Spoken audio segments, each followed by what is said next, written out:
Bismillahirrahmanirrahim. Alhamdulillahirabbil alamin. Allahumma shalli ala sayyidina Muhammad wa ala ali sayyidina Muhammad.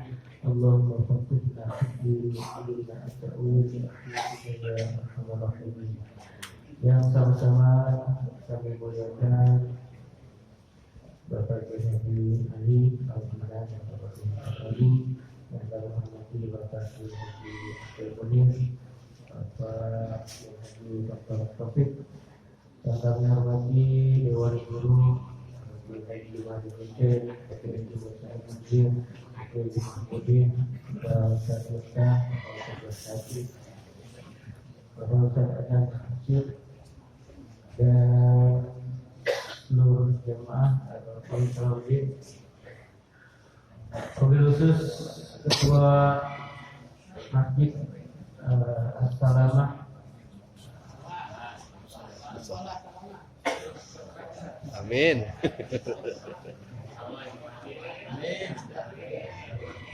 Sudah ketua musola deh. Kalau tidak, tetap kalau masuk musola kan belajar tahiyat sunat tahiyatul masjid. Tahiyatul masjid semua kan musola, karena di Saudi ya sebenarnya yang pakai Jumat itu bukan pakai Jumat itu apa masjid jami. Kalau yang pakai Jumat baru pakai jam. Kalau masjid semuanya masjid. Cuma kita aja yang beda-bedain. Ada yang sholat di lambda. Sholat di lambda. Ya sebenarnya masjid semua ya Pak. Cuma kalau yang pakai Jumatan itu masjid jami. Kan kita udah dibedain ya. Bismillahirrahmanirrahim. Selanjutnya kemarin kita bahas tentang kematian ya, kematian. Ini penyusunan kitab ini bagus banget ini.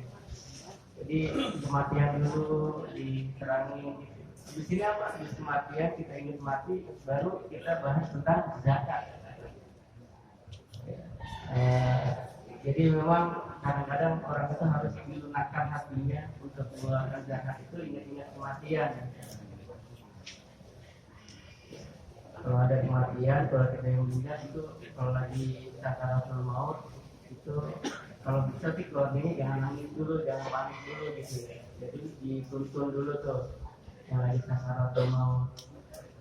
Ya, ada satu keluarga atau anaknya yang tuntun talqin la ilaha illallah.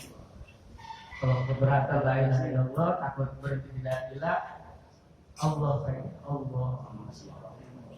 Jadi terakhirnya ucapin Allah. Nah ketika dia udah ngucapin Allah, itu jangan diajak ngomong lagi tuh. Karena kita udah terakhir tuh Allah.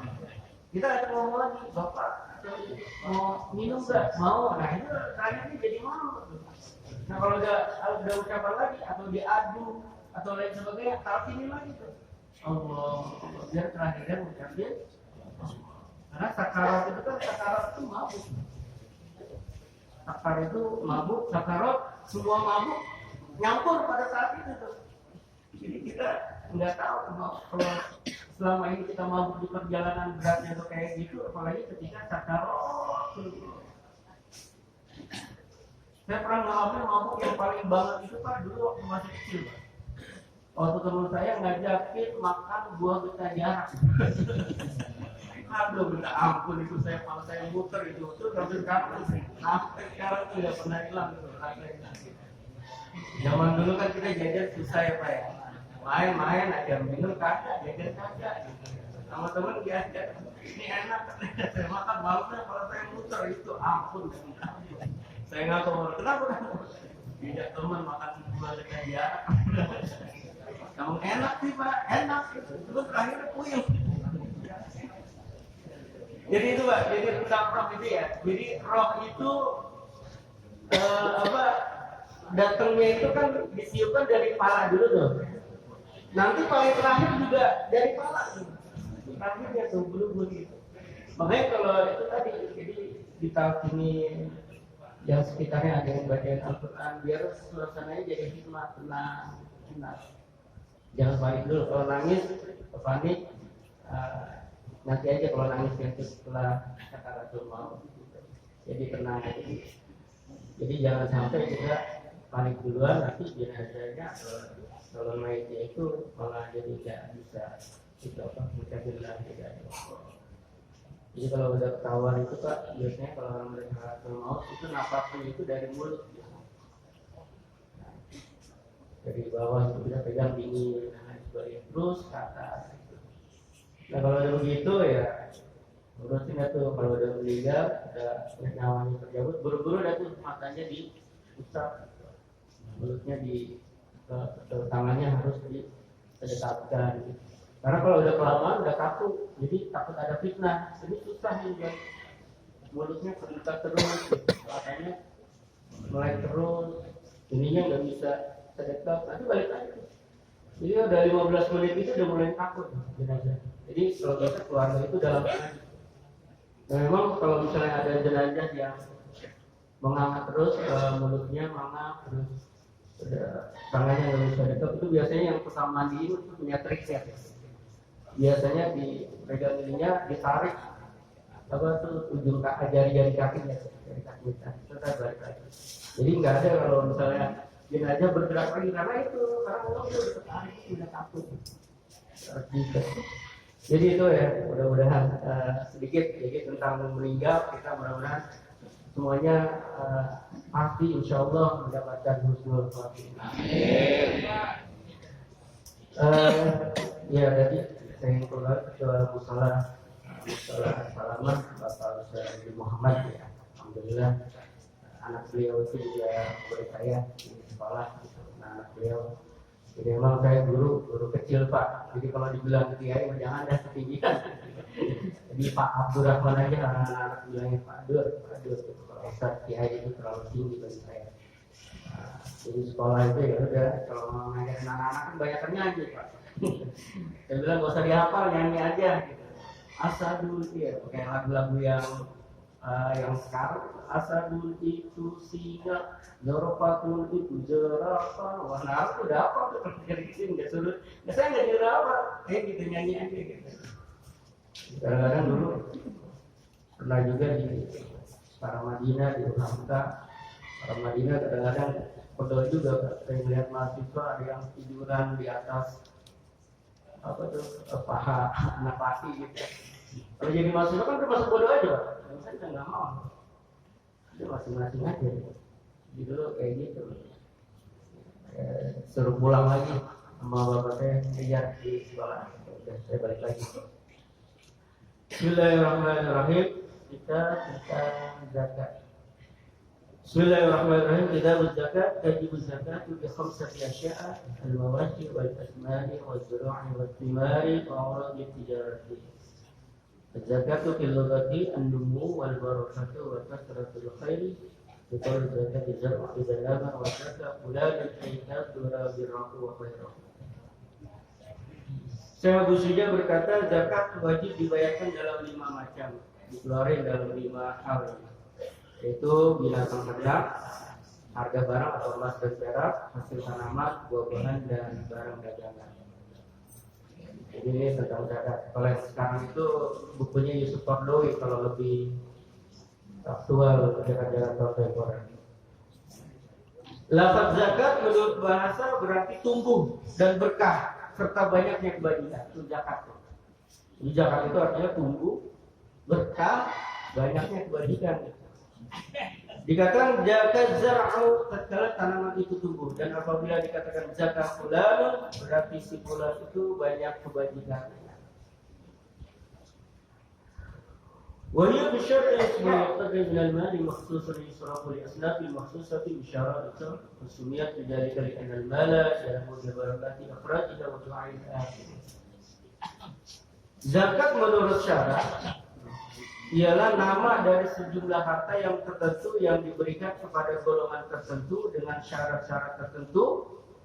Dinamakan zakat karena harta itu akan bertambah zakat itu bertambah, tumbuh disebabkan berkah dikeluarkan zakatnya dan doa dari orang-orang yang menerimanya.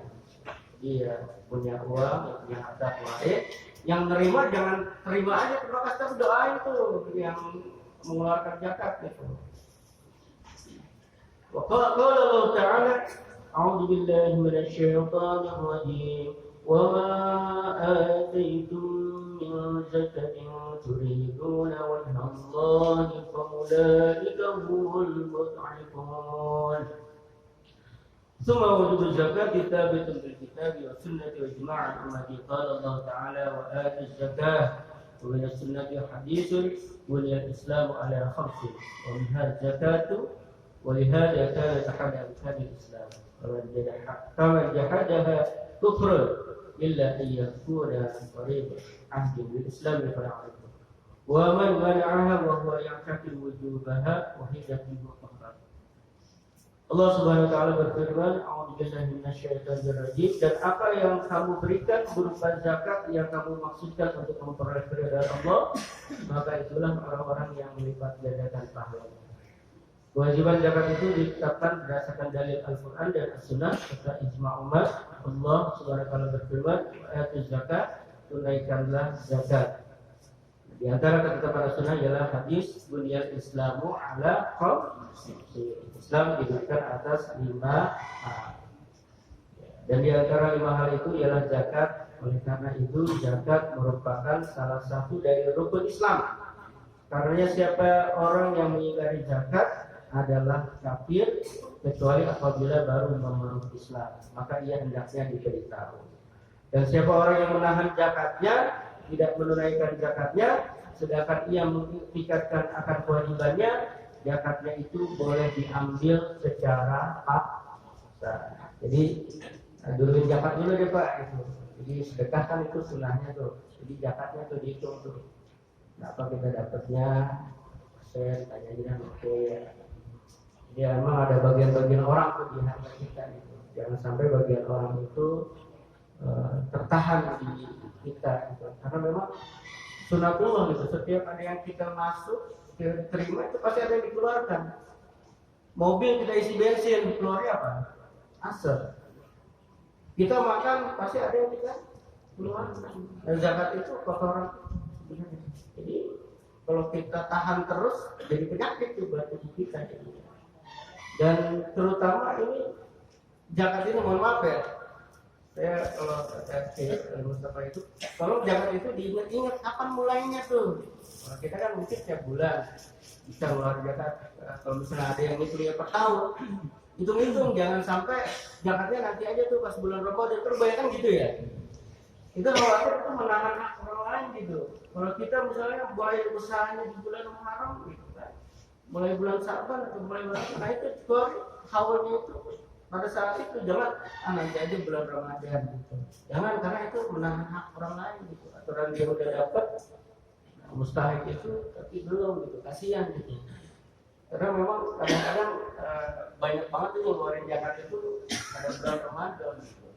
Kan ya mungkin ada sebagian yang bisa aja di bulan Ramadan, tapi kan ada juga yang di bulan lain-lainnya. Ini harus kita perhatikan. Jadi masing-masing itu memang ada bagiannya ya. Ngurusin masjid, ngurusin musola, bagiannya. Kadang-kadang kalau lagi acara dulu di masjid gitu ya, kita kasih keamanan tuh yang datang, kasih kepalanya. Anak buahnya dikasihnya cuma segitu gitu. Pas saya tanya berapa itu. Jadi kalau besok kalau mau ngasih keamanan atau apa udah langsung aja amplopin masing-masing deh. Agak beres kadang-kadang nyampe, kadang-kadang agak anak buahnya. Ya gitu. Jadi saya dulu mau dipanggil sama uang itu, amplopin gitu. Ini buat ABB, ini buat BI ini buat KI-nya, ini buat supirnya. Supir itu dikasih Pak. Supirnya dibedain biar jangan sampai kasih amplop yang KI-nya. Nah, ini mah sekedar. Selanjutnya summa zakatu naw'ani ahaduhuma yata'allaqu bil bahiyati wa hiya zakatul fitri wa satati insyaallah ta'ala fi mahallihi wa thani yata'allaqu bil mali wa hiya hadhihi al-umur allati dzakaraha Syekh wa satati mufassalatan fi mahalliha insyaallah ta'ala wa ta'ala. Zakat ada dua macam. Pertama zakat yang berkaitan dengan badan orang Islam, yaitu zakat fitrah. Di belakang nanti akan dibicarakan khusus tentang bahasa ini insyaallah. Kedua zakat yang berkaitan dengan harta, inilah yang disebutkan oleh pengarang berikut. Nanti akan dibicarakan secara teliti pada pembahasannya masing-masing insyaallah. Lagi, qala fa ammal mawashiu fatajibu zakatu fi thalathati ajnasin minha wa hiya al-ibil wal baqar wal ghanam dalilun wujubuha fi hadhihi thalathati al-ijma' wa ghairihi. Syekh Abu Sujud berkata, adapun pada binatang ternak kewajiban zakatnya pada 3 jenis binatang, di antaranya adalah unta, sapi dan kambing.